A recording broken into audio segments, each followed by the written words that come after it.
This sport is brought to you by Dairy Queen. Padres take 2 of 3 from Washington over the weekend. They are back today in Miami, take on the Marlins at 3:40. The run line is currently set at 6.5, with Randy Vasquez be going for the Pods and Yuri Perez be going for the Marlins. And the Lakers and Clippers both made moves. Clippers brought in Chris Paul, to the former Clipper, back to them, and Marcus Smart on a buyout over the weekend from the Memphis Grizzlies will be going to the Los Angeles Lakers. This report has been brought to you by Dairy Queen.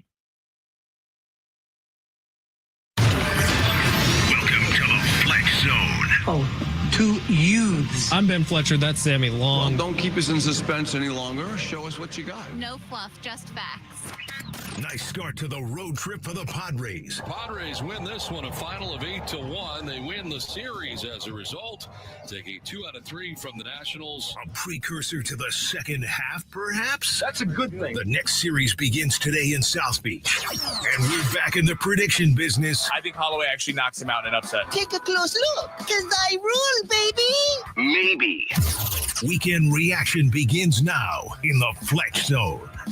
And let's get it going on a Monday. What's going on, everybody? My name is Ben Fletcher. That is Sammy Long. We're with you till 2 o'clock today. John and Jim will take over then. Scottie, Scheffler ripping through the field at Royal Port Rush like a hot knife through butter. Padres becoming synonymous with a Denny's breakfast item, the Grand Slam. You ever heard of her? Good weekend for the Pods, and the WNBA players standing up for themselves. Plus, breaking news right before the show. Sammy Long, what was it?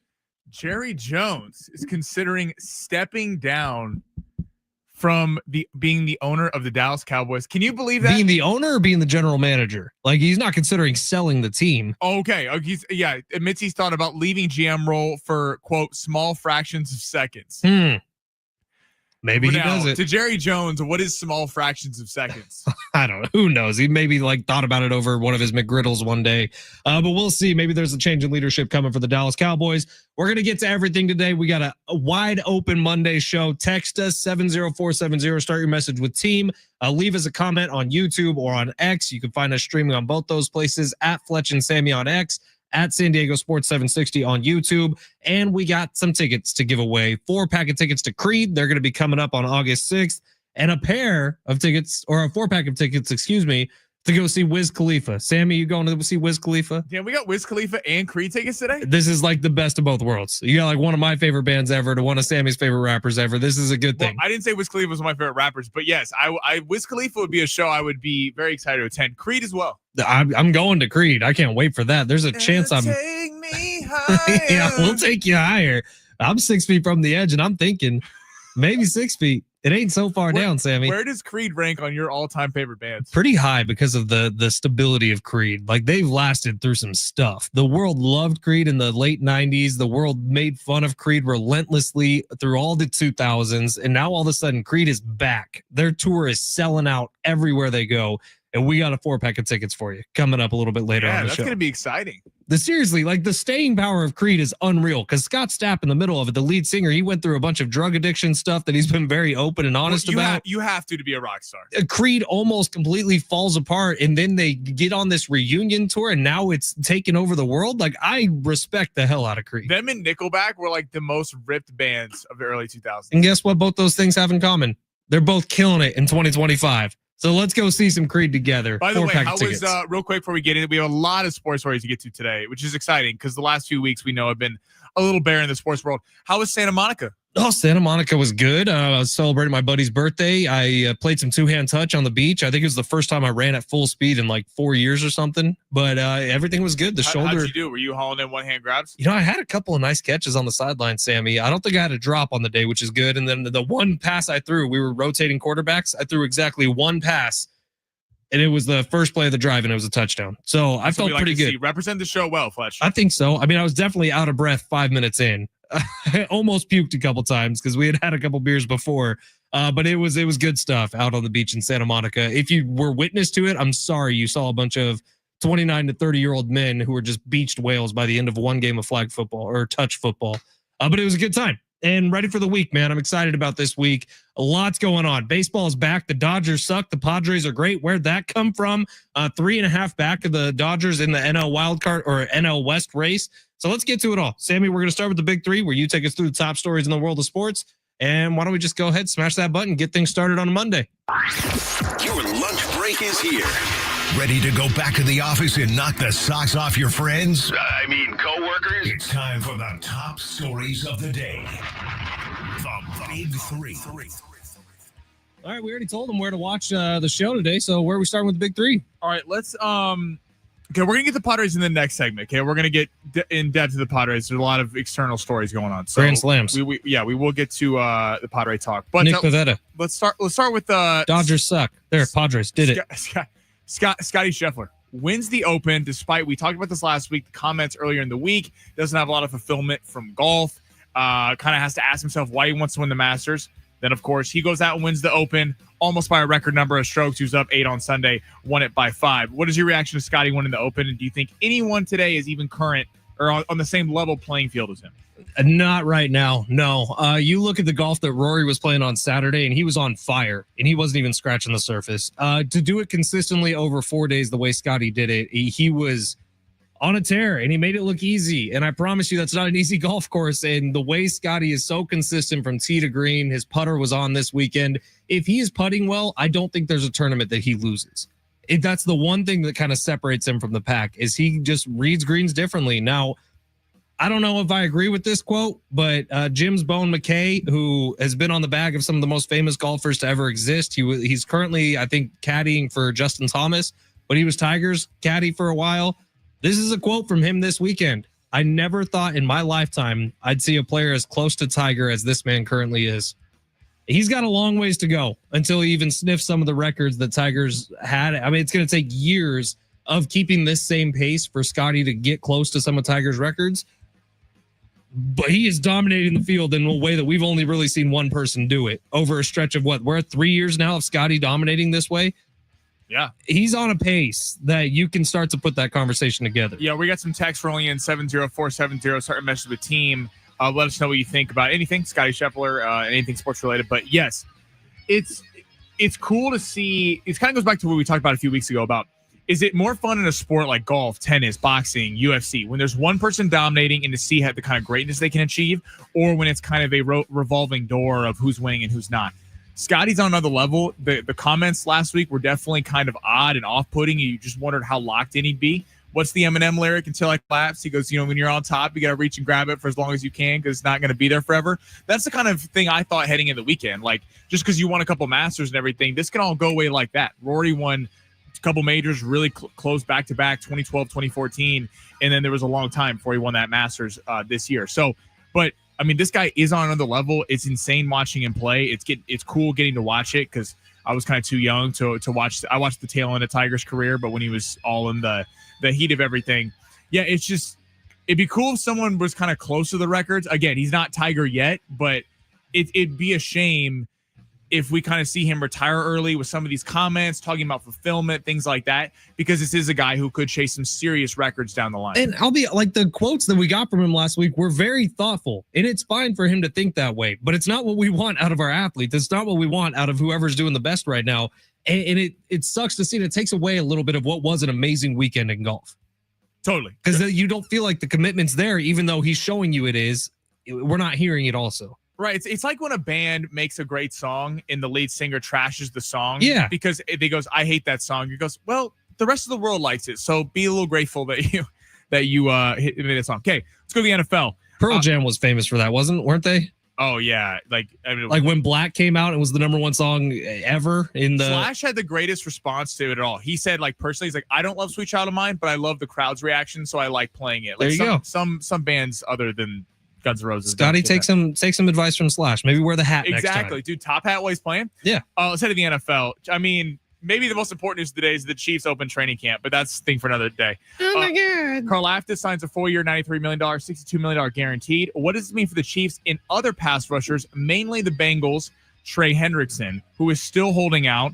Duke Tobin, the leader, one of the head of pro football ops for the Bengals, said today that Shamar Stewart, who still isn't reporting to camp, the other pass rusher, first-round pick for the Bengals, he understands it, but wants him there. I mean, what does this mean for Cincinnati if Karlaftis is getting paid this? So correct me if I'm wrong. Karlaftis, he still had 2 years on his rookie deal, and the Chiefs went in and got this done. They were coming up next year, him and McDuffie. Okay, but still, they didn't need to do this immediately, but they went ahead and did it. It's a lot of money. This is the Chief showing you they are gearing up for war once again. This is the Chief showing you that they have no thoughts of backing off. Karlaftis is fantastic, by the way. He's a really, really excellent defensive end. This is telling the Bengals specifically, Trey Hendrickson needs to get paid a ton of money because he is better than Karlaftis as of right now.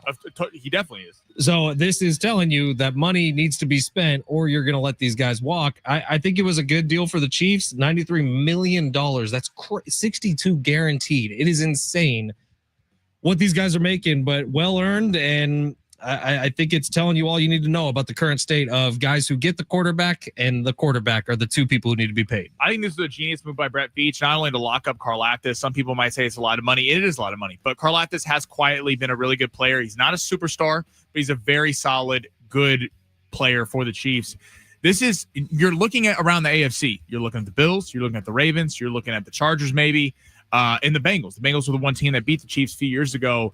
And I don't know what the Bengals are doing. I finished watching quarterback last night, and it was Joe Burrow kind of talking about the team and how the defense completely let him down last year. I mean, part of this is chess and checkers. Some people might say the Chiefs overpaid, which is fine. But now Trey Hendrickson, what's he going to make? Because Trey Hendrickson, damn right, has the claim he is better than George Karlaftis right now. He was the NFL sack leader last year. I don't know what the Bengals are doing in terms of they're going to have an unreal offense and they're going to put up fantasy football numbers galore and you're going to want them on your fantasy team, but you can't stop a nosebleed. They didn't have a defense last year. You're taking away your star pass rusher and your first round pick who was supposed to come in and help, who, by the way, only had 4.5 sacks, who you really need a training camp to get going and get ready for. I think it's a massive mistake. By the way, tomorrow, speaking of training camps, tomorrow is the 2 days that the Chargers are in San Diego. So tomorrow and Wednesday. We can maybe get to that later or something. I'm curious what people think about that. So am I. I'm also curious if anyone's going. I think tomorrow's like an active duty and veterans only are allowed to show up. Yes. And then is it open the Wednesday? I don't know if it's like open to the public. I don't know if you can just go. It's exclusive for season ticket members is what it's saying. We see what the Chargers are trying to do. I'm really curious to see what this even looks like, how much is going to come out of it. Because, dude, I would imagine if it was open for anyone, you might have some people there who have some signs say not nice things. Exactly. Most impressive result of the weekend. Usyk KOs Dubois in round 5, heavyweight championship of the world. Pacquiao fights to a majority draw at age 46, or Holloway wins in a slugfest decision. Pacquiao looking like Pacquiao is probably number one on most impressive. And I didn't catch all of that fight. I just saw some highlights. So, Sammy, correct me if I'm wrong there, but Pacquiao looked good. I thought he got robbed. I think he won the fight. Okay, and a lot of people do. You're not alone with that. I had so much fun watching that UFC card from start to finish. One of the better cards they've had all year. Literally, the very first fight of prelims was over in like 45 seconds. It was a fantastic knockout. But then watching Poirier and Holloway go at it, and both of them holding true to who they were, no one backing down. I honestly thought that fight was going to be over in like 2 minutes because Holloway tagged him pretty good twice in the opening round. But Poirier fighting, it was fantastic, man. And usually when fights end up going to a decision, especially in the UFC, you almost think less of them. I thought those two dudes were absolute warriors, put it all out there. The UFC did an incredible job with some of the packages in between rounds. One of them got me choked up. I was sitting at a bar in Santa Monica watching this fight, and I see Dustin Poirier's mom start tearing up talking about her kid. And then it goes to him, and he's kind of in a room surrounded by TVs, and he has tears in his eyes. I thought it was like the peak of sports on Saturday. It was really, really great. And I didn't see the other fight, the heavyweights. Usyk Dubois. Was it good? It was fantastic. Usyk knocked Dubois out at Wembley in round 5. And people didn't think he maybe had the power to put him out that early. But, yeah, all 3 fights were fantastic. How'd our long shots do? We went 2 for 4. We called the Usyk that he knocked him out. I called Pacquiao going to decision. I thought Tim Tszyu was going to hang in there, but he got knocked out. He quit on the stool at 8, but it was a good fight. And Holloway, I had the under on strikes, which was kind of stupid because I knew they were just going to stand there and trade. I was kind of like you. Everyone was going to a decision. I kind of thought that someone would get knocked out earlier, but we were wrong.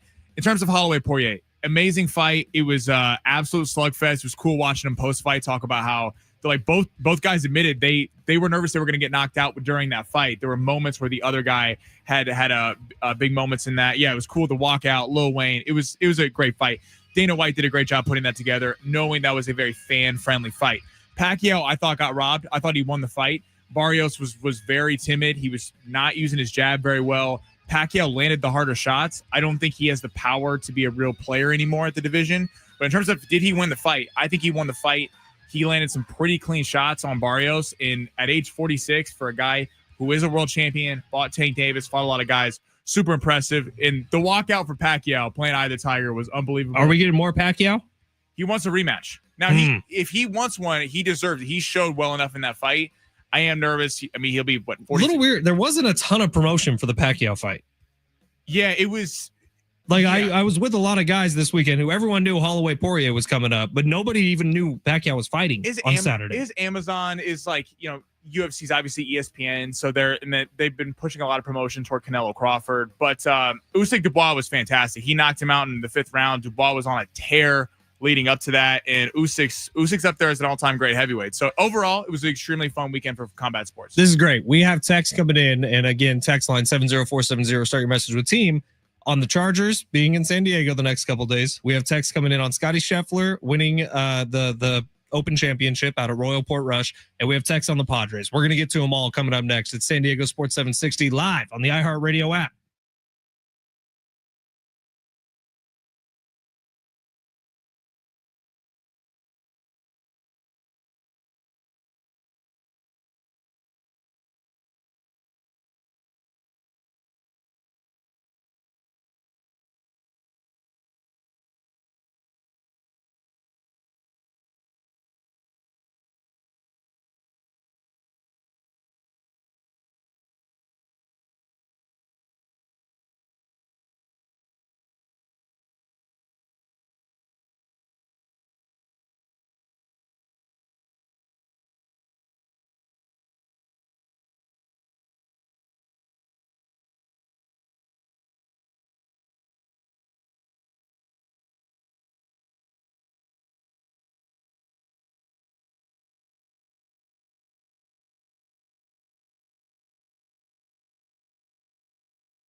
Call Gary Cooper today, 858-376-1299. Mountain Trust Mortgage and Realty is where you go when you're sick of the shell games with the smoke and the mirrors that different mortgage companies will play on you, that different real estate companies will play on you. It feels like you're always trying to hit a moving target when you talk to them, right? Not with Gary. He explains everything very upfront and very honest. And by the way, he's been in the San Diego market for his entire career. So why would you trust someone from out of state, out of market with the biggest purchase you ever make in your life or the biggest sale of your life with your home?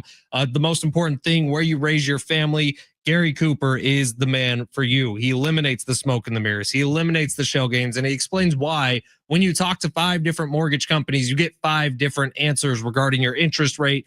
Call Gary Cooper today, 858-376-1299. I've been telling you about Gary for a couple months now, and I meet with him every single week because my wife and I are in this process right now. We are searching for a home here in San Diego, and the way Gary makes you feel comfortable about it and make sure that you're at ease and you have all the information right there in front of you is why we trust him and why he earned our business. He can earn yours as well. Just give him the opportunity. Call 858-376-1299. Visit Gary online at mountaintrustmortgage.com and see why when you talk to 5 different companies, you do get those 5 different answers. Call my friend Gary today or go visit him up in Rancho Bernardo or send me an email and I will get you directly in touch with Gary. You can find me at benjaminfletcher@iheartmedia.com. I will make that happen for you lightning fast. Call Gary Cooper today, 858-376-1299 and tell him Fletch sent you.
Look, any weekend where Manny Machado and Xander Bogaerts both hit grand slams and the Dodgers get swept, you can put that one on a t-shirt. That's a pretty good weekend. We're going to get to the pods in just a second, but our iHeartRadio Music Festival is back. Live performances by Bryan Adams, Ed Sheeran, Mariah Carey, Maroon 5, Sammy Hagar, The Offspring, and more. September 19th and 20th at the T-Mobile Arena in Las Vegas. 2 nights, 1 stage. Buy tickets now at AXS.com. Get them now before they sell out.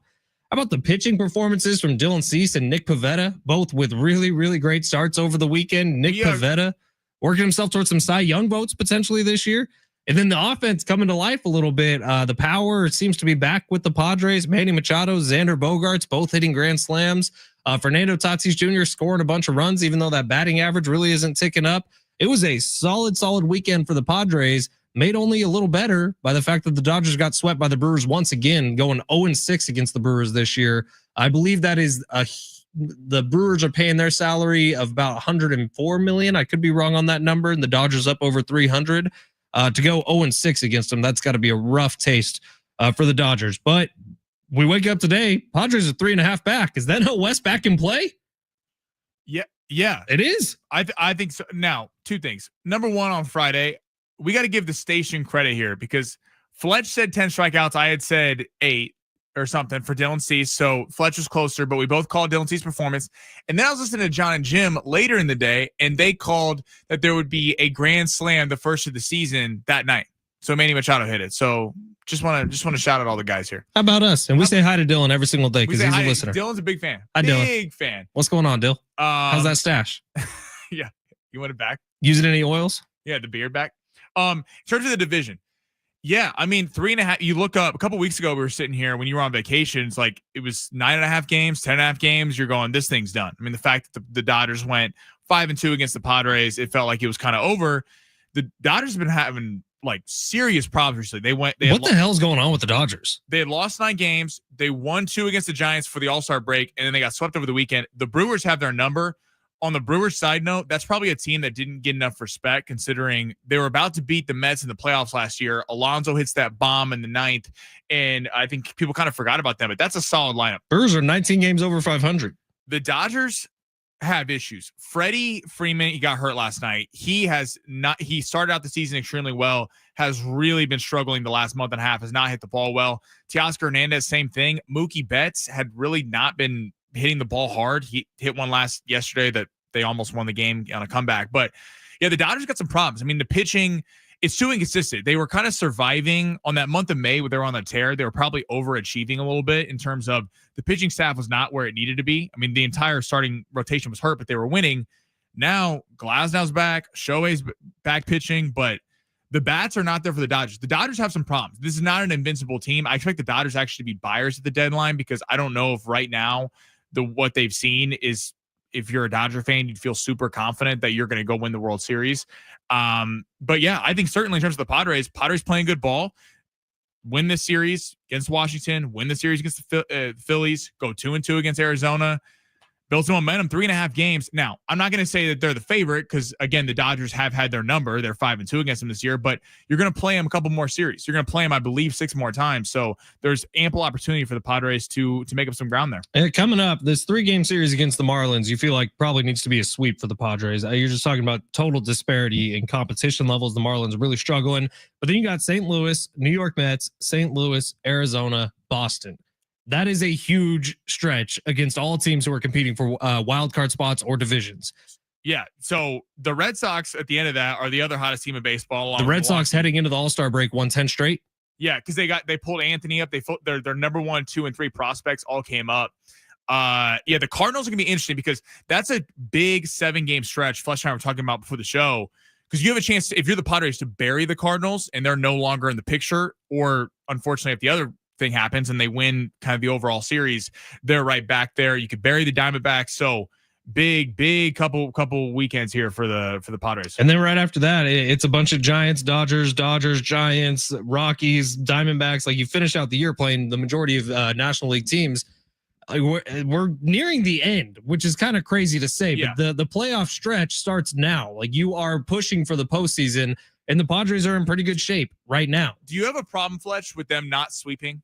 Like they do a lot of this 2 or 3 So it's a solid weekend. Maybe not against the Nationals, who I put a tier below the Padres, but a tier above, like the scum. Yeah, they got some young talent. But not against the Marlins. I do, like, you got to take advantage of these opportunities when you get them. You play against the Rockies, you need to sweep them. If you want to be thought of as that good team, now you win a series, any series of Major League Baseball, I'm generally okay with it. But there are certain opportunities where, I don't know, say you're 3.5 games back of the Dodgers, that just taking losses is so counteractive to what you need to do right now, where it's no longer like, yeah, we could take 2 out of 3 every single week. Who cares? It's not that case anymore. Now that you're in sniffing distance, now that you're in striking distance of the Dodgers, and it's just going to take a couple of good months, you can't leave anything out there. Totally. And Washington, again, overall, very good weekend. And that's a solid team also, because I think they're young and upcoming, even though they were like 38 and 58.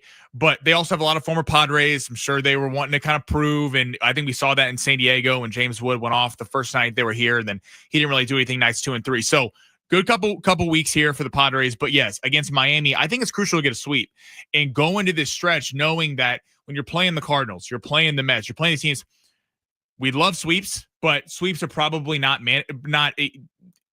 manageable to expect or reasonable to expect. So take advantage of the teams that you need to take advantage of. But yeah, nice to see Xander get a homer last night. The offense is certainly coming around. That's a scary sight for other teams. Dude, the Slam Diego Padres were back at it this weekend. That was good to see. Especially home runs with runners on base have been hard to come by for this team. All right, we're going to take a quick break. When we come back on the other side, 4-pack of tickets to Creed. Just keep on listening right here on San Diego Sports 760 live on the iHeartRadio app.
This sport is sponsored by Rapid Radio's Padres in Miami taking on the Marlins, who bring a record of 46-52. Randy Vasquez will be going for the Pods, while Yuri Perez will go for the Marlins. That game will go in at 340. Miami is currently favored by -145. And the Lakers reached an agreement with Marcus Smart on a 2-year, $11 million deal with a player option. Luka apparently recruited him to the team, and moves after they waived Jordan Goodwin as well as Shake Milton to free up the money. Rapid Radio's instant push-to-talk walkie-talkies offering national LTE coverage and no subscription ever. Perfect for instant contact with an aging parent. For a limited time, go to rapidradios.com. You'll get an extra 60% off and free UPS shipping. Add code radio, get an extra 5% off.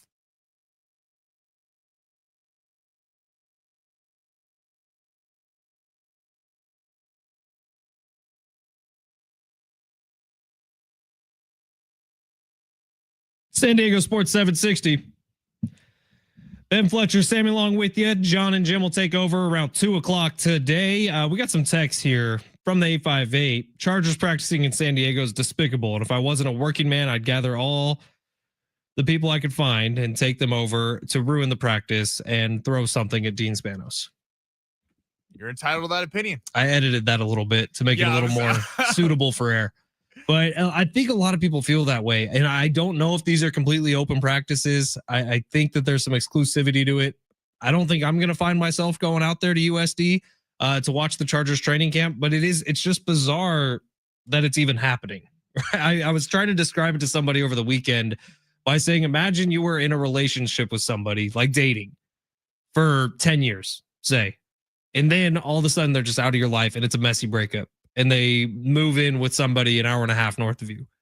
And then all of a sudden they text you and say, hey, I'm going to be in town for 2 nights. You want to come over? It's weird. No, it is weird. I'm curious. I'm throwing side of the text line. So someone who has lived in Southern California his whole life, but was never a Charger fan, was always a Chiefs fan. I have a lot of friends who were Charger fans when they're in San Diego, but are still Charger fans.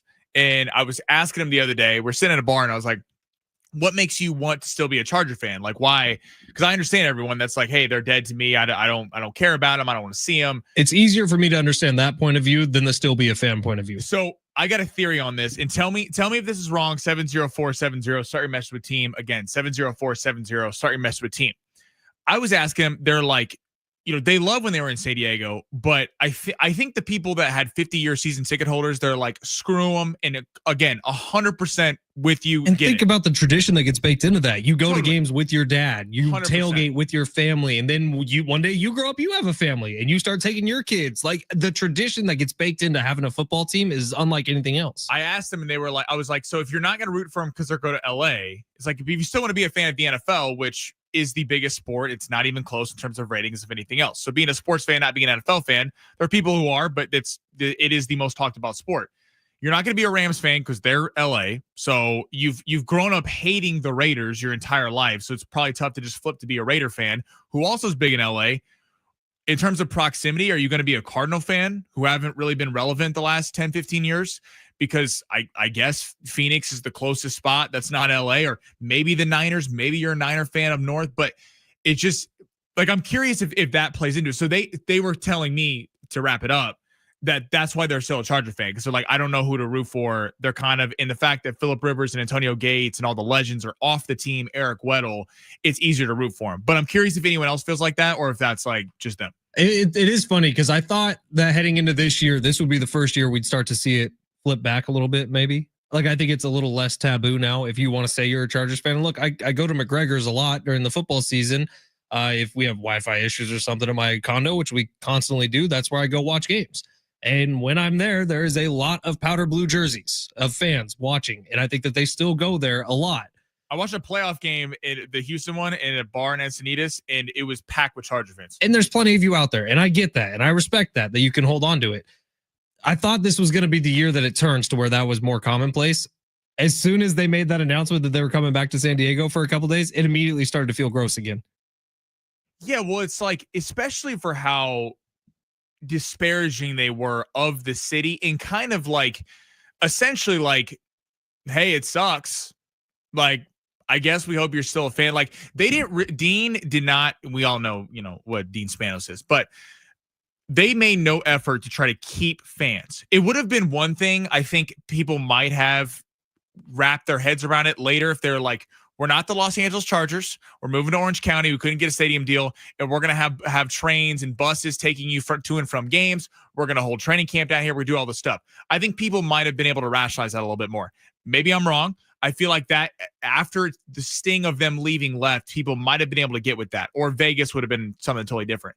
Vegas would have been easy. But the fact that you moved to LA, brand yourself as the Los Angeles Chargers, Dean Spanos basically tells the city of San Diego to pound sand on his way out the door without saying it, makes little to no effort, and then wants to come back here for some practices for training camp and think that people in San Diego are going to be like, hey, we love him. It's like, we see what you're doing. I want to know how this went down too. Was this Harbaugh saying, hey man, I got great connections at USD? And he does. And Jim Harbaugh coached there. And if it was him saying, I would love to get back there and do something with USD.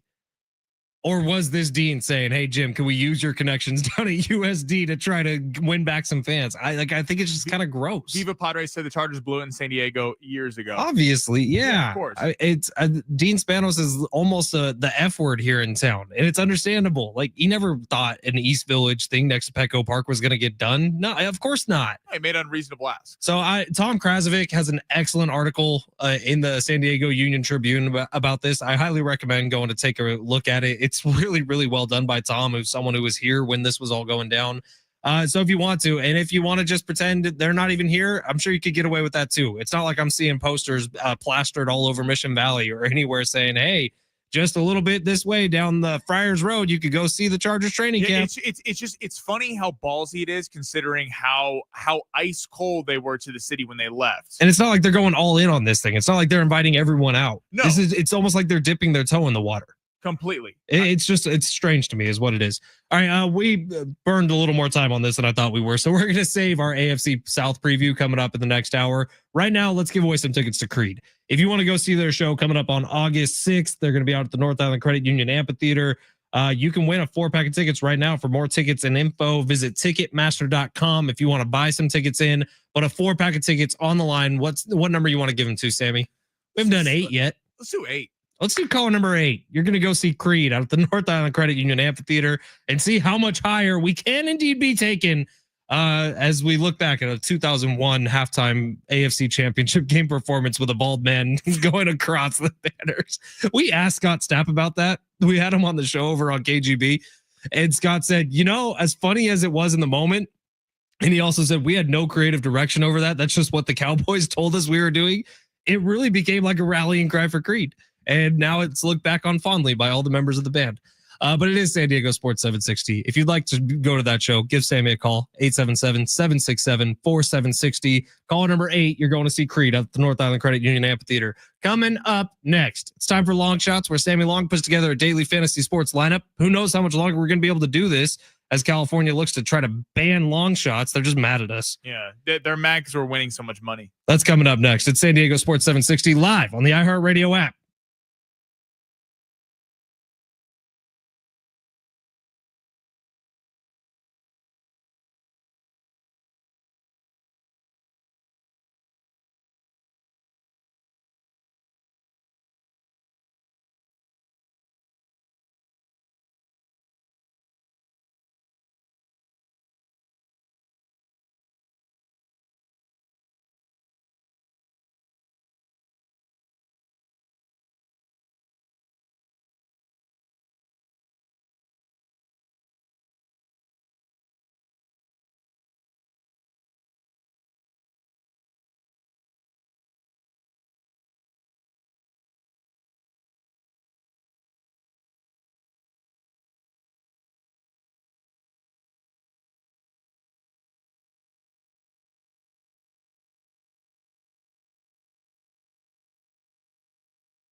San Diego Sports 760, Ben Fletcher, Sammy Long with you till 2. John and Jim will take over then. And coming up at 1 o'clock, your chance to win $1,000. San Diego Sports 760. We got 13 chances for you to win $1,000 every single weekday with the bonus bucks giveaway. Listen for the keyword, enter it at sportssd.com. Your next chance to win $1,000 coming up at 1 o'clock right here on San Diego Sports 760. Our buddy Rich on YouTube saying, I don't want to hate Harbaugh, but Dean sucks. Tyler, Spano sucks. Yeah, pretty common thread here. And if you don't know, Chargers are here for the next couple days. Tomorrow and Wednesday, they're hosting some training camp practices at USD, University of San Diego, where Jim Harbaugh used to be the coach. 760. So I was a lifelong Charger fan, and now I hope they lose. What I do now as a football fan is root for different teams each week based on what city I would rather live in, except for the Chargers in LA. As a surfer, all my new teams are on the coast, with the exception of Denver and Pittsburgh. I like that. Cowabunga. I respect that. 619. Imagine going from being a Charger fan to a team that hasn't won a championship in over 30 years. The Niners. 619. Cool it, bro. 619. You know. 858. Cowboys also haven't won a championship in over 30 years. 858. What's crazy is how the Chargers managed to put together the best and worst jersey colorways, the beautiful blues and the new piss yellow. What a joke. They actually just released some new jerseys that look pretty badass. I don't know if you saw those. They're up on Adam Schefter's Twitter account. And yeah, that catches us up on ones that we can at least read about the Chargers being in San Diego for the next couple of days. I thought Travis Dale did the meanest thing ever this morning when we talked about it over on the Classic Rock Station. What did he do? I ran into him earlier. We were heading into a Led Zeppelin song, and we had, I think, 2 songs right after he was done talking. So the last thing he said before we went into, I think it was Black Dog by Led Zeppelin, I could be wrong, was, coming up next, the Chargers are coming back to San Diego. And then That boom, is right so into the song. foul. Right into, hey, mama, like the way you move. And then bang, he comes back and says, for practice. It was foul. It was a bad move by Travis Dale. All right, long shots over the weekend did not hit, as it was all combat sports, which I felt really good about. We were so, okay, here's what happened. Usyk Dubois hit the under, 5th round KO. I was very excited about that. Manny Pacquiao, I knew he was going to last to the distance. I thought he put on a show. It went.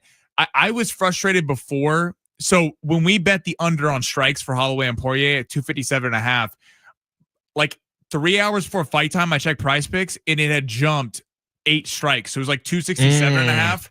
So I was like, okay, this is ridiculous. And those boys were swinging. Yeah, and they cashed the over about like 20. So we went to a 4.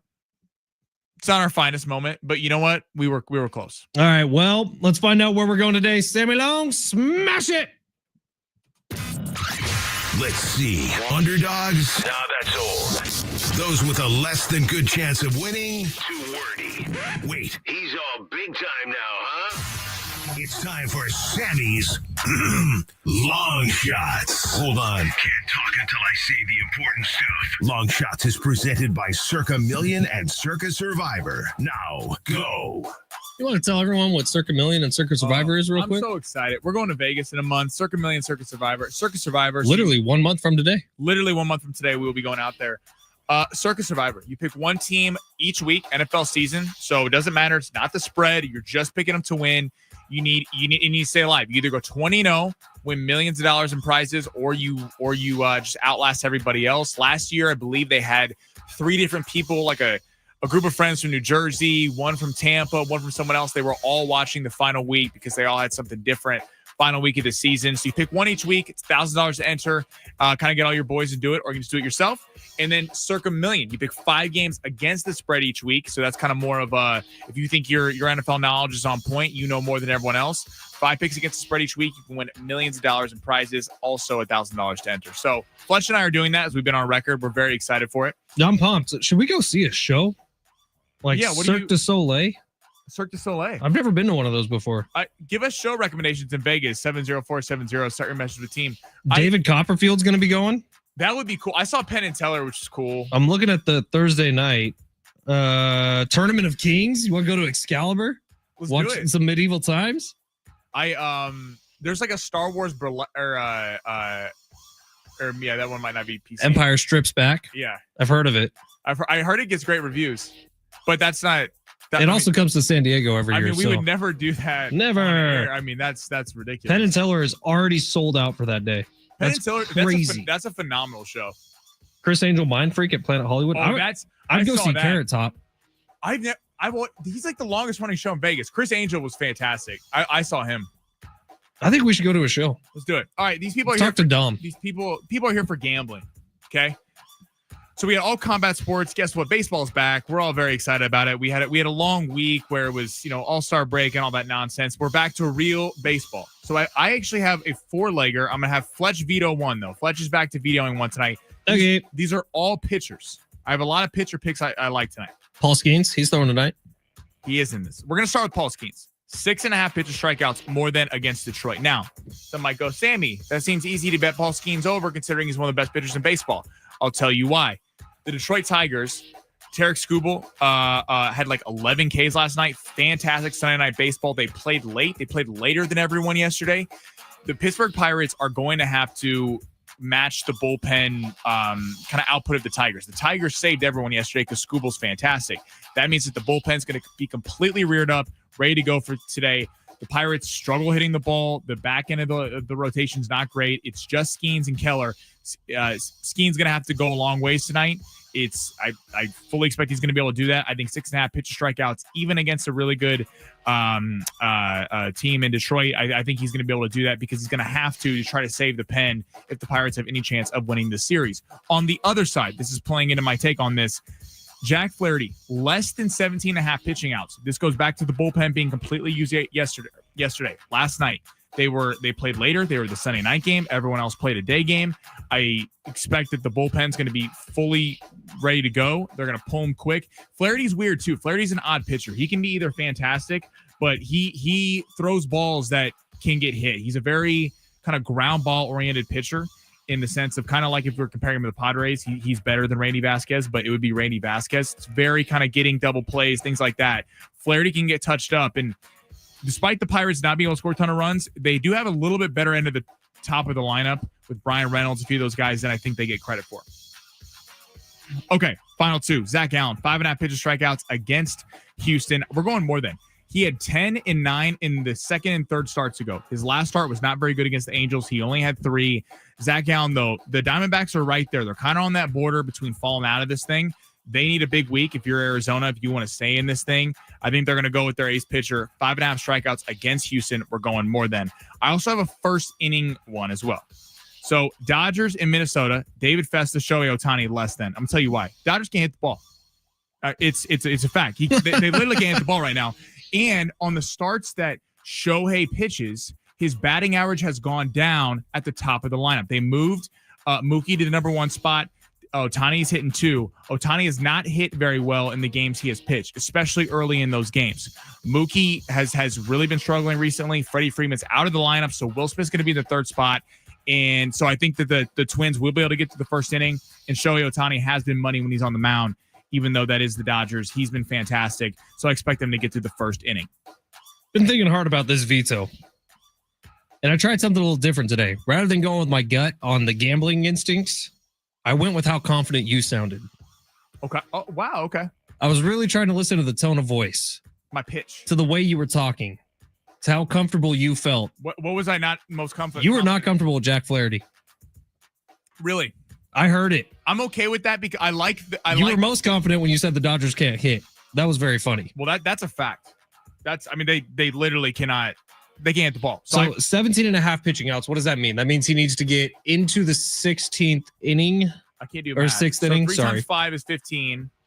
So he has to get pulled before the end of the 6th inning. 17.5 pitching outs. That means 18 would be he's thrown 6 complete innings. He can go into the 5th inning.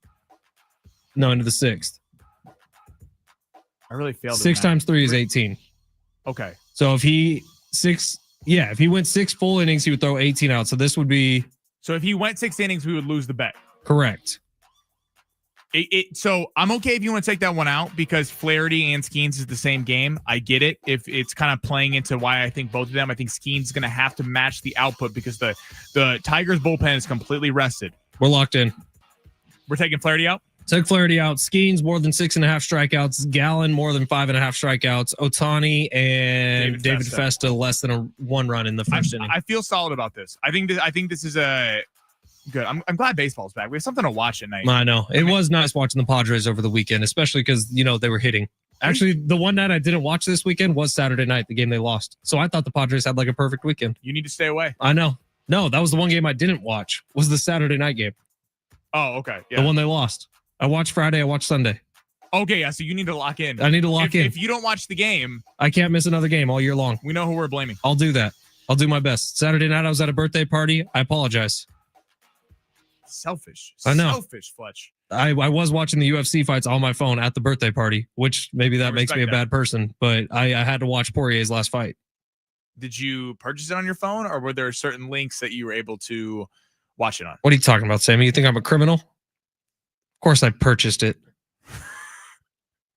They've really, listen, not getting political, but I mean, there used to be a lot of links, and now there's not that many. Dude, none. They're really cracking down on it. None, because I had a buddy who's like, "Oh, I can find it easily." No, we ended up splitting it. All I'm gonna say is that the FBI should focus on more important things than what Sammy Long and Ben Fletcher and all our listeners happen to be watching on their phone. This is all very allegedly speaking, Sammy. Allegedly. I have never once clicked on one of these links you're talking. I didn't even know what you were talking about. No, that seems impossible. We support our economy. My father-in-law definitely doesn't text me once a month asking me to find him a link for some game happening somewhere. That never happens, Sammy. No, that would be ridiculous. I mean, that's just sinful. That is. All right, coming up next, it's hour number 2. Wiz Khalifa tickets on the line. So if you want to get out to North Island Credit Union Amphitheater, and it's so weird when Wiz Khalifa is around, it always seems to smell like skunk. But do you think we could get him in studio? I think we could try. Do you think that iHeart would allow for the activities that Wiz and his team would require to be in studio? The green room is a magical place where questions don't get asked. But Patty the Batty came in here one time. Just everyone in his group was so marijuana'd. I don't even know if you can use that as legal. A verb. But the smell was like a wall that was moving through our studios when Patty the Batty came by. And his entire entourage, everyone was so unbelievably stoned, Sammy. I don't even know how to describe it. Isn't it funny how fighters, on a random note, need entourages? It is weird. Like who? Like I get like it. They need their boys. I think you're protecting the fighter from other people versus them from the public, because it's like what? Because you see a fighter and you're like, I could kick that guy's ass. Yeah, like who thinks that? Like I don't walk up to Patty the Batty and go, oh, I'm gonna beat it. Like he's gonna kill me. Like I'm not gonna be moving after. A lot of crazy people out there, man. All right, it's San Diego Sports 760. Hour number 2 is coming up next. Wiz Khalifa tickets on the line. An AFC South preview with breaking news about one of the quarterbacks in the AFC South. Plus, is Jerry Jones taking a step back? Cowboys fans, get ready to rejoice. San Diego Sports 760 live on the iHeartRadio app.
This board is sponsored by Valley View Casino and Hotel. Padres 54-45 taking on the Marlins in Miami, bringing a record of 46-52. The game will going at 340. Miami is currently favored by -145. Randy Vasquez going for the Pods, while Yuri Perez will be going for the Marlins. And Steven Kolick has been brought up from the taxi squad. He will start tomorrow's game for the Padres. And Scottie Scheffler won the Open yesterday. That makes him his 4th career major he has ever won. Make a splash, earn some cash at Valley View Casino and Hotel. On July 25th, one lucky winner will have Hello to Cash, cash, and more cash, or a spin for $100,000 during a 3 C's giveaway, only at San Diego's favorite casino.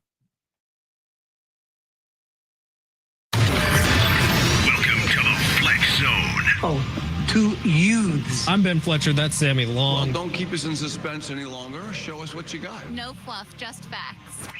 Nice start to the road trip for the Padres. Padres win this one, a final of 8-1. They win the series as a result, taking 2 out of 3 from the Nationals. A precursor to the second half, perhaps? That's a good thing. The next series begins today in South Beach. And we're back in the prediction business. I think Holloway actually knocks him out in an upset. Take a close look, because I rule, baby. Maybe. Weekend reaction begins now in the Fletch Zone. Yeah, it's San Diego Sports 760. Ben Fletcher, Sammy Long with you till 2 o'clock. John and Jim will take over then. I got to be honest, Sammy, every time I go to my phone during commercial break and open up X or Twitter, I am seeing a bunch of rumors about movies and shows and stuff that's coming out, and it makes sense. It's Comic-Con week here in San Diego. So all the news is dropping today. Ted Lasso, season 4 has begun filming. So stoked for that. Sports fans rejoice. I think the Owen Wilson show, Stick. that one is trying to scratch that itch, but from what I've heard, it hasn't really gotten there. I'm watching it. It's the finale's coming out next week or this week. It's good. It's not great. Okay. I think that might be one I skip, but Ted Lasso, anything those guys do, I'm here for all the way. Can't wait for it. Yeah, I was so bummed. I was like actually sad when they canceled the show after season 3. It's like, no, please. This is like such a good show. It's a feel good show. Let's make more seasons. But there's a bunch of Marvel stuff that's been added. So if you care about it, there's Spider-Man news. There's a bunch of DC news about where they're going with this new universe with Superman at the helm of things. It is everywhere. Maybe we'll get into a little bit of it at 1:45 today. Plus, Sammy saw F1. But was going to get in that. No, I take my movie recommendation seriously. Yes, you do. One of the best movies I've seen the last few years, F1. That's it was wild. Fantastic. I thought Brad Pitt killed it.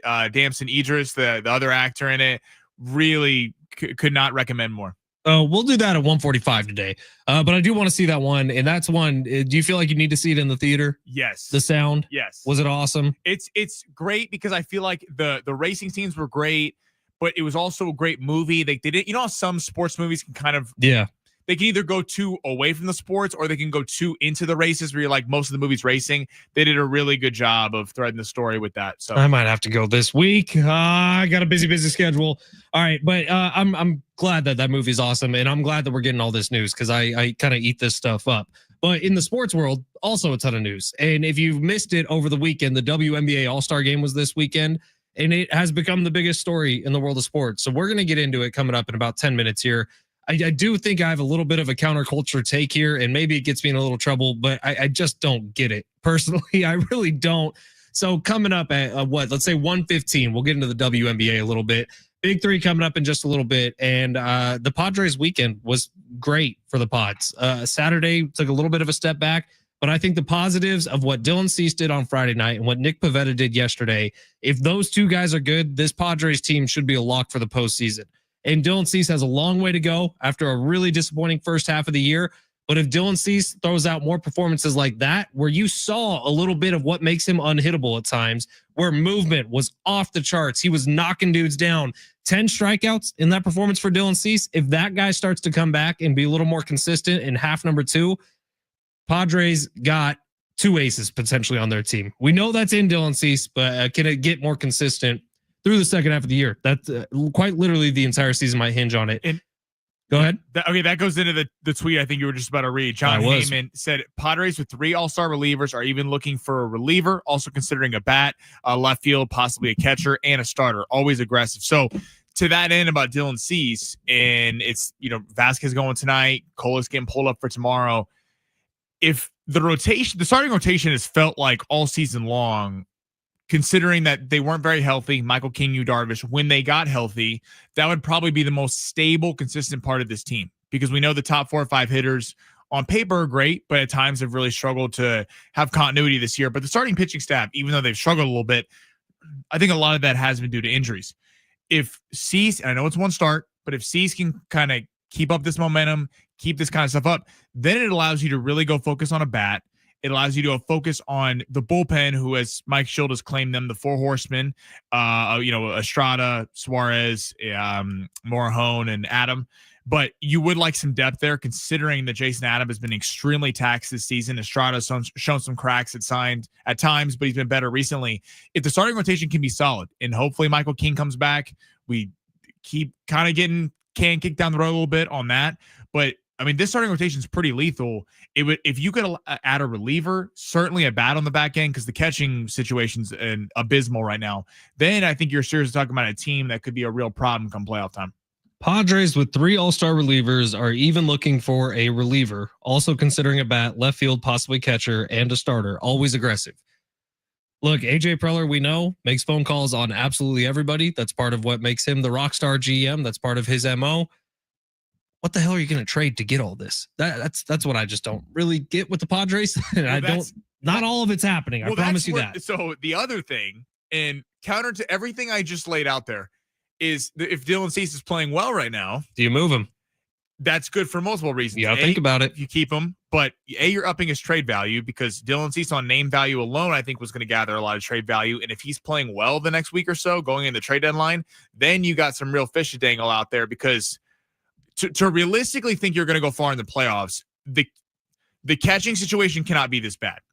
Like that would take a lot of Manny being perfect, Fernando being perfect, and we know that the pitching ups in the playoffs, you really got to have. I mean, some of the unsung heroes from the last few postseason winners, World Series winners, have been like last year for the Dodgers. Look at Tommy Edman. Tommy Edman was really the guy that outplayed everyone on that team. You got to have someone at the back end, and I don't think Martin Maldonado is getting it done right now. All right, Samuel, let's get to the big 3 of hour number 2. Top stories in the world of sports. Lots has actually changed over the last hour, so let's get to it. Your lunch break is here. Ready to go back to the office and knock the socks off your friends? I mean, coworkers? It's time for the top stories of the day. The Big 3. 858 told us to check out Tires by Shane Gillis. Oh, we know about that. Oh, we've seen Tires, dude, on Netflix. The funniest show ever. It is really, really funny. Maybe not ever, but him bringing a gun to work is pure comedy. And the harshest burn of all time when he goes, "You look like a guy that drinks chocolate milk 3 times a day." And he does. It makes sense. Don't ask me how. All right, Sammy, where are we going with hour 2? Okay, let's start with the Cowboys. I mean, listen, Fletch, do you smell that? You know what that is? It's NFL training camp's opening up. Oh, I smell the grass. It's been freshly cut. There's a lot of sweat. It's the best time of year. Okay, Jerry, so considered stepping down. Jones admits he's thought about leaving GM role for, quote, small fractions of seconds. Now, I'm sure we have a lot of Cowboys fans listening. One of the most popular teams in all of sports. You know what else Jerry Jones said today? What? He said he's not at all concerned about the contract situation with Micah Parsons. You better get concerned, dude. That is like job number 1 for you right now. I don't get Jerry Jones. No one understands Jerry Jones.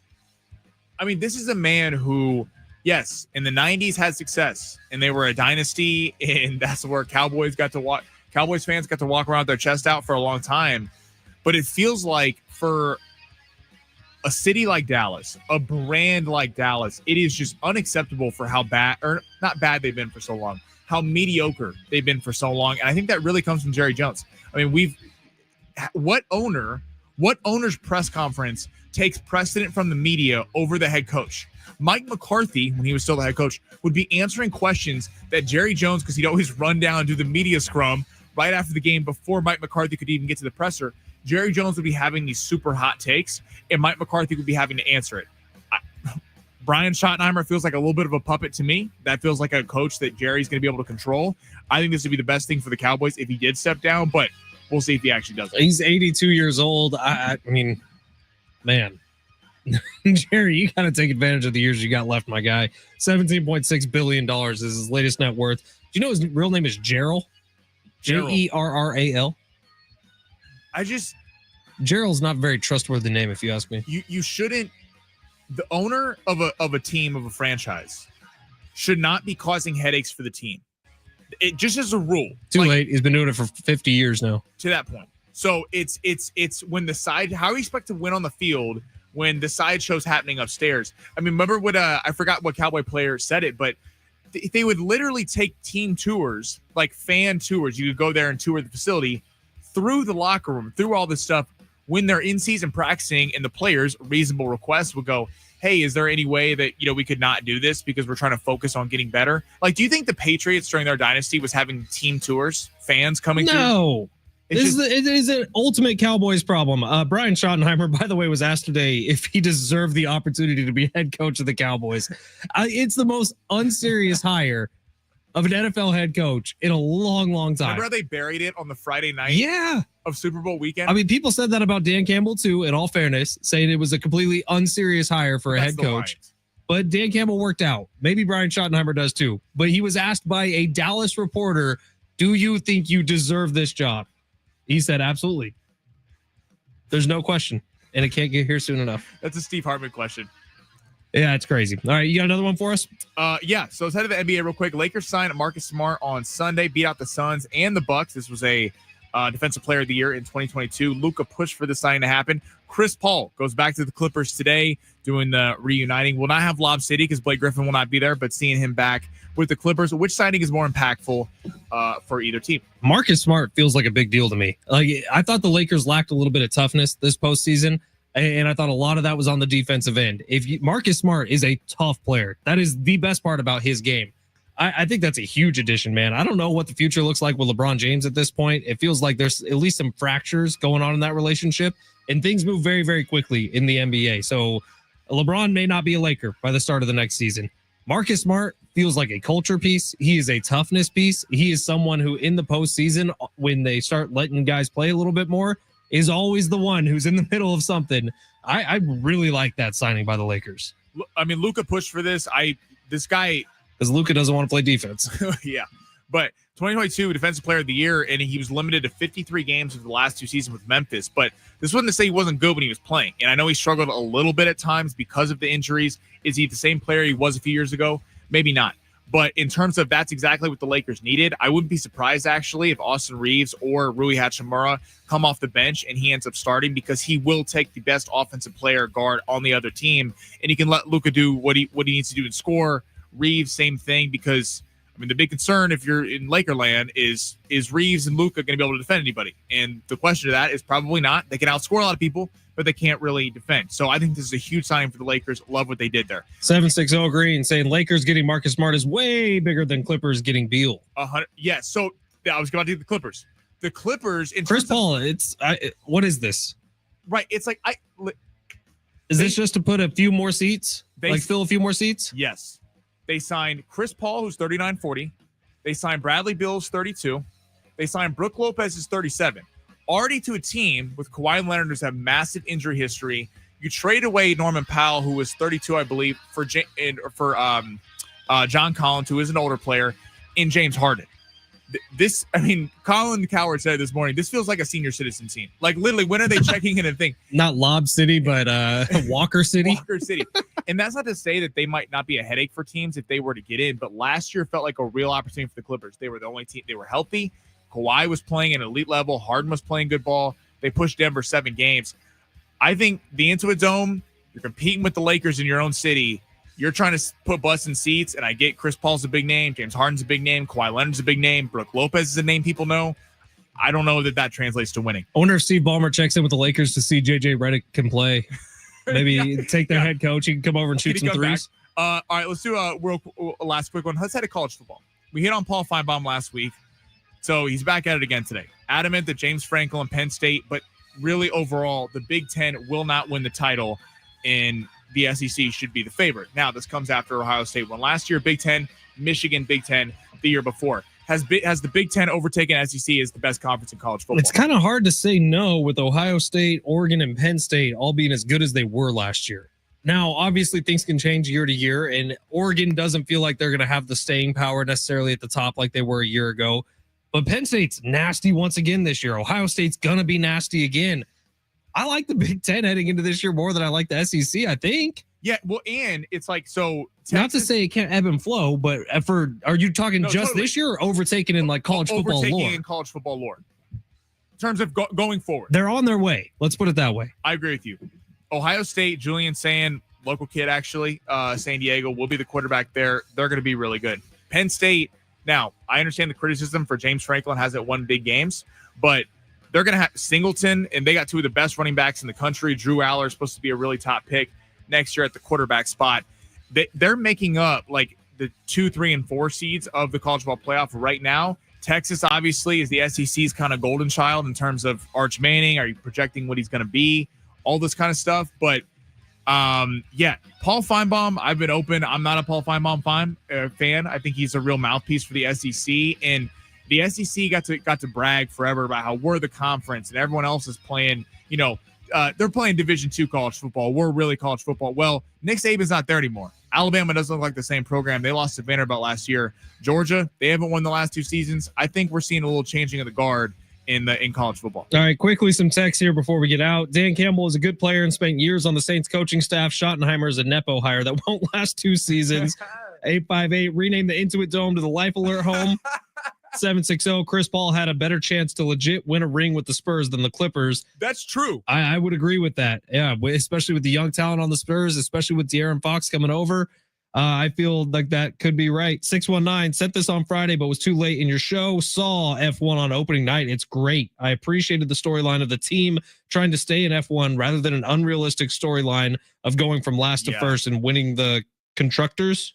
Yeah, like they basically, without giving much away, they're trying to like be relevant. I totally get what SoCal Jayhawk's saying. Instead of like this unrealistic story where they suck, and they just win the whole thing, it's really about trying to stay as a team, because if you're in last not get relegated, you get or like I'm not an expert on F1, but they were going to lose the team to a sale. It also says make sure you go see it in Dolby Cinema surround sound. 100%. So spend some extra money on the tickets. 760 says Paul Feinbaum is so damn overrated. Just SEC. Okay. That's what a lot of people say, and I get it. But he also has probably dedicated more of his life to college football than any other human being in existence. No, but my problem with Paul Feinbaum is that it's so like pushing the SEC. It is over the top. But you could say that for ESPN as a whole. The entire network is built on tapping the SEC or whatever our texter said. Yeah. All right, take a quick break. On the other side, the WNBA is the #1 sports story in the world right now. Let's get into why. Let's get into what will come of this. That's next. It's San Diego Sports 760 live on the iHeartRadio app.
Wednesday, 6 o'clock, right here on San Diego Sports 760. It is SDFC Midweek Live. Hear from the head coach, Mikey Varas, as well as interviews with players and coaches. Find out the latest club and MLS information. SDFC Midweek Live every Wednesday at 6 right here on your home for SDFC, San Diego Sports 760.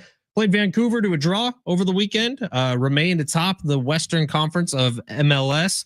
In Vancouver right behind him. So that was a good time for a good draw. SDFC, I watched the last 20 minutes of that game, had some big saves at the end. I know one got called offside, but there was with a minute left. Vancouver almost scored and won it. But shout out to SDFC's back end there. They're boxing out right now. They got to stay on top. Hell yeah. Worked hard to get there. But Vancouver nipping at their heels. They play them to a draw. So that's good news there.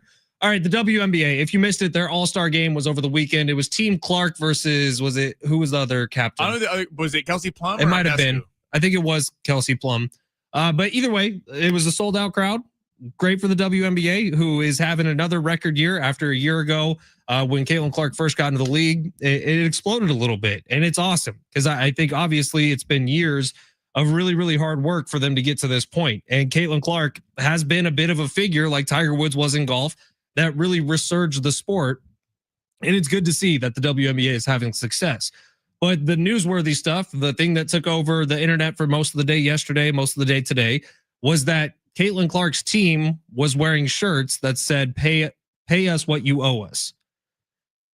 Now, if we can just take a quick time out and realize, and everybody knows this, but the WNBA is subsidized by the NBA. The NBA pays to have it exist. The WNBA has still yet to turn a profit in any one of its years. And it feels like a cheap shot for me. I know, I hear it, but it's not. And it's coming from me. I'm a fan of Caitlin Clark. I'm a fan of Angel Reese. I'm glad that they are growing the game. And it's good to see basketball take a bigger step. And a lot of WNBA games, I'll just be completely honest, are more watchable than some NBA games to me. And that is truly how I feel. But the fact of the matter is, in 2024, the WNBA lost $40 million. And if you're really putting shirts on saying, pay us what you owe us, would you like to split that $40 million amongst all of you? I get it. You're not paid enough. That's a fact. And it does suck that you can look over at the NBA and see guys sitting on the bench who don't have a shot to play in any games who are making millions and millions of dollars. That does suck. And there are problems in this country when it comes to this. But if you're looking at a shirt that says pay us what you owe us in a league that just lost $40 million, if Sammy and I lost a bunch of money, we're not working the next day. Yeah, it's obviously a tricky situation. Everything you said about how it is cool that WNBA is an all-time high. Caitlin Clark and Angel Reese have really brought a whole new audience to a game that, if we're just being honest, it's like Colin Cowherd said it best. He's like, I'll just be honest. I didn't watch the WNBA before these two got there. Neither did anyone else. And yeah, the ratings would reflect that. And I understand some former players who are maybe frustrated, who are all-time greats, who go, why does Caitlin Clark or why does Angel Reese get all this love in this kind of brand, accessibility? But I think there's something to that. We compare this to fighting, boxing, the UFC. This is a common thing when they determine fight purses. Some fighters go, well, I'm an all-time great fighter. I'm undefeated.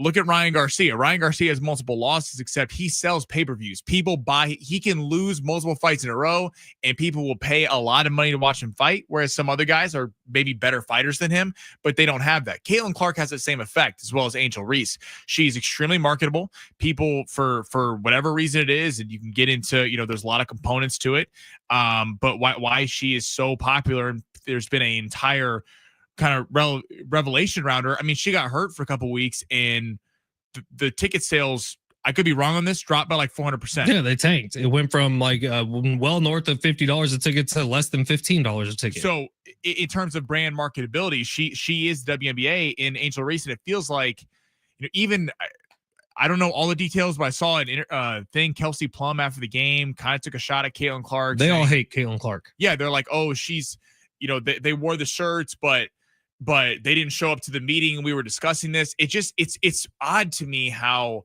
a lot of the former WNBA players, or even current WNBA players, you'd think you would welcome someone like Caitlin Clark or Angel Reese into the sport, considering what it's done for the brand of the game. But it's just a lot of the league is like, we don't like her, and made it a kind of a notion to kind of punk her in games and try to put her on the ground and things. It's surprising to me. Now there's a new team up in the Bay Area, and it's the hottest ticket in town. And that's great. And I got cousins who live up there and they say it is one of the coolest environments. And I've heard that from a lot of people, that WNBA games are excellent to go to in person. And this resurgence is great. It is good for the sport. It's good for basketball as a whole. But you still haven't made money yet. So the trend is going in the right direction. And I do think within a few years, the WNBA will be profitable. And that is in large part due to Caitlin Clark. It's due to Angel Reese. It's due to the storylines that Sammy was just talking about. And you're making people pick a side, which is the right thing to do here. But it's almost like you're just asking for too much too soon. Well, it's on its way to being a thing that can be self-sustaining, but right now it's not. Completely self-sustaining, and the popularity for the game is growing at an all-time high. And I understand Caitlin Clark and Angel Reese going like, hey, I want more money considering that I sell a record number of merchandise. And this may not be the most popular take, but like, I'm sorry, there's more Luka Doncic jerseys than Sabrina Ionescu jerseys. And so Luka Doncic's contract reflects that, because you walk around Los Angeles or anywhere in the world and there's tons of jerseys around that. Caitlin Clark is a kind of generational athlete. You mentioned Tiger Woods. I think that's a very, very fair comparison, because what she has done to a sport that really didn't have a lot of momentum before she got there, has completely elevated it to another level where we're talking about the WNBA right now. And 10 years ago, that just probably wasn't happening. And when Michael Jordan first started out, he wasn't getting paid. You know what I mean? Right. Like Michael Jordan sort of paved the way for guys like Kobe Bryant to get more money. And now guys like LeBron are getting ridiculous money. What was the contract that just got signed in the NBA? Devin Booker. What did he get? He got a 2-year, $145 million, but that's the highest average of any sport, $72.5 million per year. I don't think Michael, and I'm not positive on this, I don't think Michael Jordan made $72 million his entire career from basketball. Magic Johnson signed a contract for $1 million a year, and people were like, whoa. People were like, this is ridiculous. Magic Johnson making $1 million a year, a 4-year, $4 million contract. So yeah, I think from basketball, Michael Jordan earned approximately $94 million. Yeah. Guys are making that in 2 years now. So it takes time, and it's building. You're doing it the right way. Yes, let that keep going. The WNBA is currently on an uptick, and it's cool to see, but it is, I know it's kind of a tricky conversation, It's but like you're trying to take the knees out of it before it grows. Yeah. Just let it keep going on the pace that it's at right now. And by the way, celebrate Angel Reese and Caitlin Clark. Totally. I don't know why you have to try to tear them down. It doesn't make sense to me, but we'll see how it goes in a few years. All right, coming up next, it's the AFC South preview. Right now, it's your opportunity to win Wiz Khalifa tickets. If you are caller number 7 at 877-767, you're going to see Wiz Khalifa out at the North Island Credit Union Amphitheater. Tickets and info at Ticketmaster.com. The show is on August 8th. Yes, August 8th. There's a bunch of guys playing with him. Wiz Khalifa, Dom Kennedy, Action Bronson, Earl Sweatshirt, and many more out at North Island Credit Union Amphitheater. Friday, August 8th. Caller number 7, you're going to the show, 877-767-4760. Coming up next, the AFC South, and a quarterback who will not play this year. That's next. San Diego Sports 760 live on the iHeartRadio app.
The sport is sponsored by Rapid Radios. STFC went to a 1-1 draw. Vancouver at Snapdragon the other night. They'll be playing Nashville in their next game here at Snapdragon Stadium at 7:30 on Friday the 25th. You can hear that game right here on San Diego Sports 760. STFC is currently a plus 120 favorite to win it, even though Nashville is plus 260. The Padres are back today at 3:40 against the Miami Marlins. Randy Vasquez will be on the mound for the Pods. Miami is currently favored by minus 145. Rapid Radios are instant push-to-talk walkie-talkies offering national LTE coverage and no subscription ever. Perfect for instant contact with an aging parent. For a limited time, go to rapidradios.com now. You'll get an extra 60% off and free UPS shipping. Add code radio and get extra 5% off.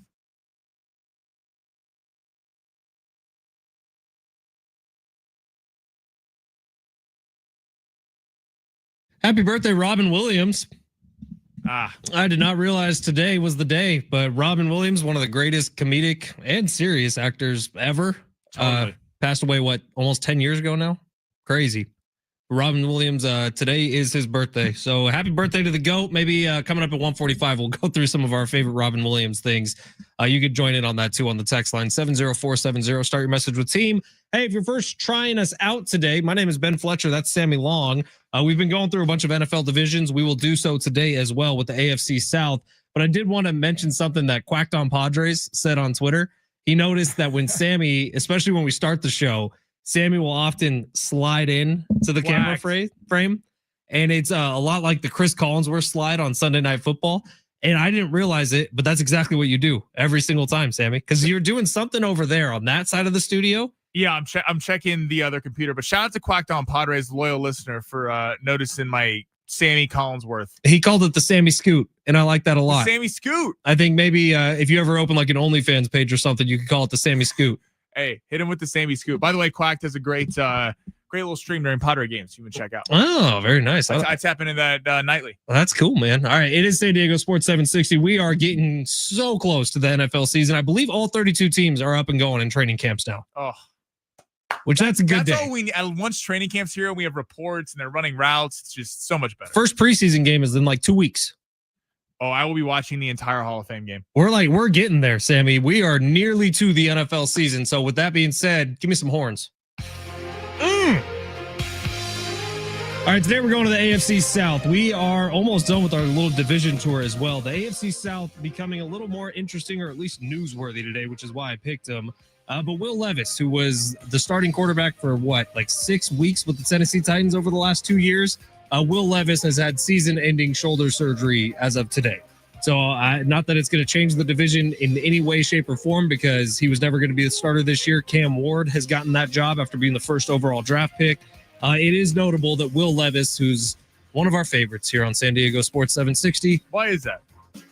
He's got a great perfume that he sells. Mayonnaise scented. It's a real strong guy. He's got a cannon. Absolutely can't. No accuracy. No. He also has some of the funniest plays in NFL history where he throws interceptions while he's lying on the ground. But Will Levis is going to miss the whole year. I do think the AFC South is a fascinating division, though, because we have no idea what to expect from the Indianapolis Colts. Is Anthony Richardson going to be their starting quarterback? A guy who has a ton of talent, but doesn't appear to want to play football, really, and has been a bit of a disaster when he is playing. We have CJ Stroud, who his rookie season, we kind of anointed, a la Jaden Daniels. Like CJ Stroud was the next guy in that list of the Mahomes, the Burrows, the Allens, the Lamars. CJ Stroud worked his way onto that list during his first season and took a pretty big step back a year ago. And then the Jacksonville Jaguars with Trevor Lawrence, who was the golden boy. He was the most can't-miss prospect since Andrew Luck, is what we were told. And it really has not panned out since he got to the NFL. I think the futures for both CJ Stroud and for Trevor Lawrence are ridiculously bright. But is this the year that we see them put it together and maybe can make a late postseason push? Yeah, this is so reading the betting odds right now, Texans plus 110, the favorite, Jags plus 300, Colts right behind them at plus 310, and the Titans are plus 750. So going through that division, yeah, Titans feel like they're away. I think we're going to have some fun moments from Cam Ward. I think Cam Ward's going to be a really good player, but that team's just not good enough to contend, and I don't know if they got him enough help at the receiver spot to really go off year one. The Colts, yeah, Richardson was a guy, as you mentioned, these are three guys who, Richardson to a lesser extent, but were kind of thought of as like these are next 8 quarterbacks. Trevor Lawrence, CJ Stroud, and even Richardson has the kind of talent that a lot of people last year in fantasy drafts before the season were like, this is a guy who could. Me. I did too. I was that guy. I took him in like every fantasy draft, thinking year 2 was going to be an explosion. It was anything but. Yeah. So the Colts, I don't totally buy the Colts. I feel like they're going to be a lot like they were last year. Well, is Daniel Jones going to be the starter for the Colts this year? Like they got a talented roster. It's kind of whatever. 6-7 wins. I don't know that it's going to be a lot of if they can get a lead and Jonathan Taylor can kind of take over. I don't see them being that great. If I'm betting, I would take the Jags at plus 300 to win this division. Me too.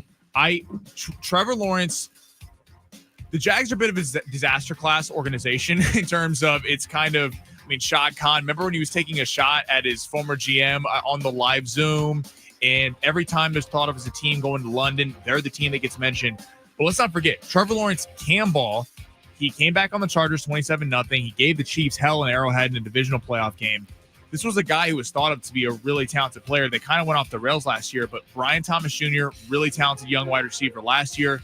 Travis Hunter's on the team now. The defense is still a major question mark, and I don't know how good the defense is. But in terms of an offense, ETN's back.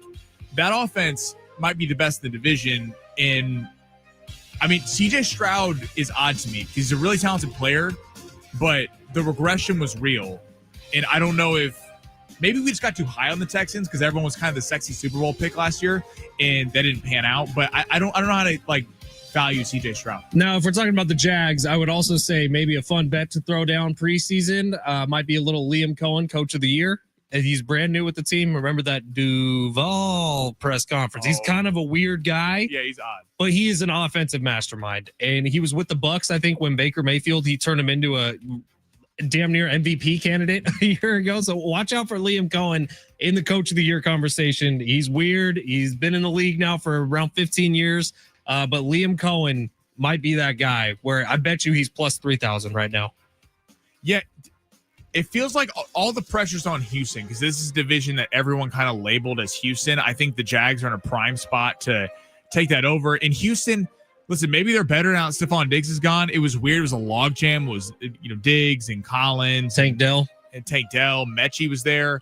And then they had, massive injuries to Tank Dell and Diggs got hurt and everything. But, yeah, I don't know. They could be good. Like Will Anderson's a really fun young pass rusher. I don't see anyone from this division going super far, but I do think the offense of the Jags, like if I'm a sleeper fantasy quarterback in that division, I think Trevor Lawrence. Fletch, if you were drafting a team and they offered you Trevor Lawrence, CJ Stroud, who would you take right now?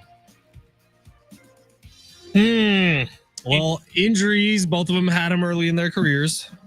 They've both Trevor Lawrence had the ankle. But yeah, the ankle, yeah. And CJ Stroud had the knee, right? And CJ Stroud has a shoulder right now, if I'm not mistaken.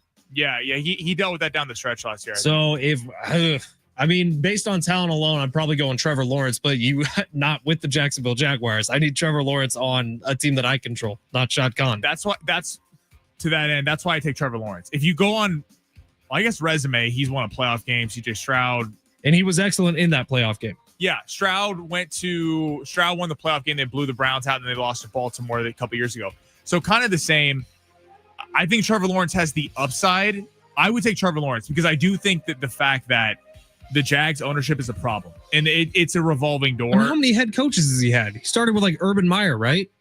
And who was their coach last year? I don't even remember. Yeah, was it Doug Peterson? Yeah, it was Doug Peterson. They blew him out, and he was kind of like the savior, the guy is coming back, but then they didn't have any help. Remember they gave Christian Kirk a 4-year, $72 million deal, and everyone's like, what? Like he was a number 3 receiver on the Cardinals. Why is he getting that? You take Trayvon Walker over Aiden Hutchinson. There's been some serious mismanagement at the top of that. I think Trevor Lawrence, if he was with a real organization, would be good, but I do think they got the Travis Hunter right this year. All right, we're going to finish this thing out coming up next with a little bit of Padres and a little bit of Robin Williams. Today would have been Robin Williams' birthday. So Jamar on Twitter, I saw already is letting us know. But what was your favorite thing Robin Williams was involved with? It's going to be pretty hard not to say. Damn, why am I blanking now? What's the movie with him and Matt Damon? Good Will Hunting. Thank you. I love that movie, man. So what was your favorite Robin Williams thing? We'll do that coming up next, as well as get you ready for the Padres as they stay on the road tonight. San Diego Sports 760 live on the iHeartRadio app.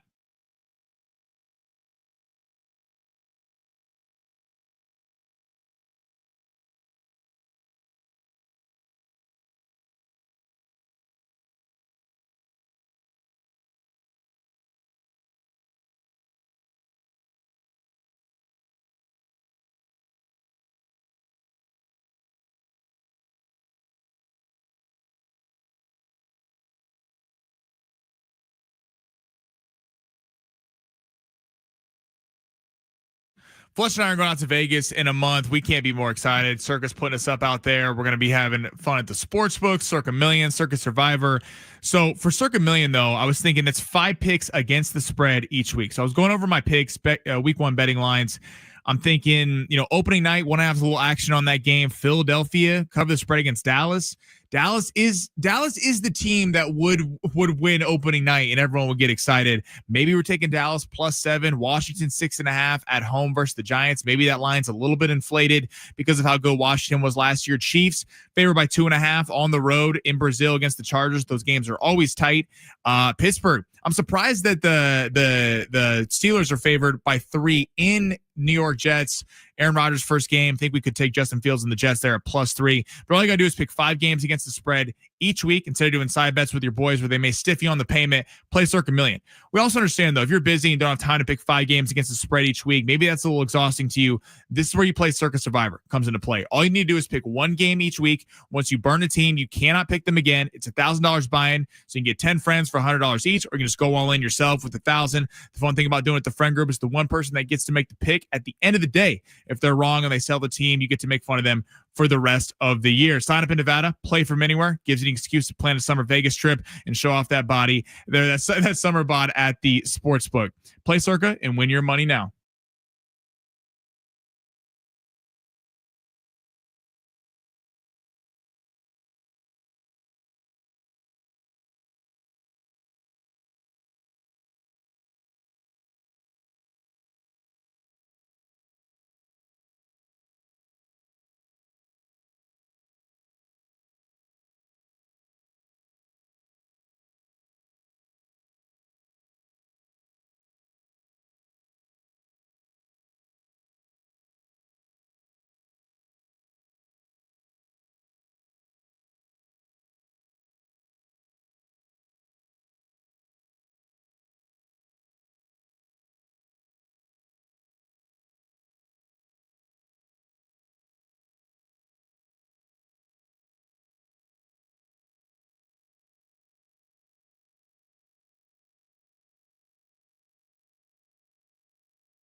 San Diego Sports 760 for a final time here. It's Ben Fletcher and Sammy Long taking you up to John and Jim. If it was your first time trying us out today, hopefully you try us out again tomorrow. That's kind of how we do things here. Download the free iHeartRadio app. You can listen to us there every single day. Add us to your presets. So we're right there at the very, very top. When you open it up from the 858 on the text line, Bicentennial Man was super underrated. RIP to the legend, Robin Williams, and happy birthday. Have you seen Bicentennial Man? I have not. I might have to go check that out. Me neither. Rich on YouTube saying Robin Williams explaining golf is the funniest thing ever. And that's a fact. That is from Robin Williams stand-up, one of them. And he basically says he hung out with a Scottish dude and he said, you know what my idea of fun is? Knocking a ball into a gopher hole. Oh, you mean like pool? No, F pool, dude. And he says Scottish dudes get so drunk they don't care if they wear a skirt. It's hilarious. I highly recommend anyone checks that out on YouTube. Jamar said, we mentioned it, Patch Adams. That's a great movie. That's a tearjerker. Good pull, Jamar. Mrs. Doubtfire, really ahead of its time. Great movie. Obviously, Good Will Hunting. You're talking about a guy who could be like the OG Jumanji. Yeah, like profound, like Patch Adams and Good Will Hunting, but also be hilarious. Mrs. Doubtfire movies. You ever seen Insomnia? No. That was like one of Christopher Nolan's first movies before the Dark Knight trilogy, before Inception, any of that. He made this movie called Insomnia with Robin Williams. That is boring, but amazing, if that makes sense. Okay. Like it is so slow. Nothing really happens in the movie, but Robin Williams delivers a great performance in it. One of the only guys who really had no problem transitioning from comedy and really, really funny to really, really heartbreaking and really, really sad. There was another movie, I'm going to forget what it was called, but it was essentially about, he had a kid who killed himself. In the movie, the way that Robin Williams just turns and goes with it, it's amazing.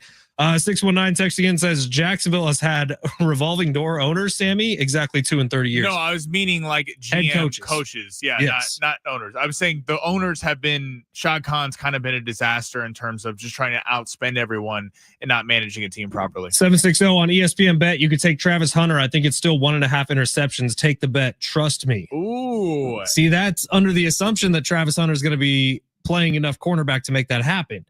And I don't know. It's weird. The reports sort of go back and forth whether he's going to play more defense or more offense. I don't know where we're at right now. But as of last week, he was going to play more offense. I think what we're going to see. Oh, Whiskey Bentz's Dead Poet Society. Phenomenal movie, by the way. Phenomenal movie for Robin Williams. Yeah, I think what we're going to see early is Travis Hunter will be playing both ways because they're going to try to appease him. And then because he's going to be able to do it the first couple games of the season, where I think it might be a little unrealistic is week 8 when your body starts breaking down. You're like, I don't know that I want to go tackle Derrick Henry. I don't know that that's that interesting to me. I'll focus on catching passes. So this bet 760. If he's playing corner, yes, I 100% think he gets 2 receptions because they will be challenging him left and right. But yeah, it's a tough bet because if he doesn't play, then Right. What if he comes out in the first 2 weeks and is like legitimately awesome on the offensive side? You're telling me the offensive coordinator out in Jacksonville, which by the way, offensive head coach and Liam Cohen isn't going to get a little handsy with him and say, no, we're keeping him on this side. This dude's responsible for 14 points a game. I'll tell you another way that bet also cashes. We're going in the weeds here. At the end of halves, at the end of games, you bring offensive people sometimes in on defense. Yeah, but a lot of times that's like tight ends and tall wide receivers. Travis Hunter isn't a big guy. But you're going to throw Travis Hunter in there because he is a big time corner and can jump. So there's something to be said for 2 interceptions on the season.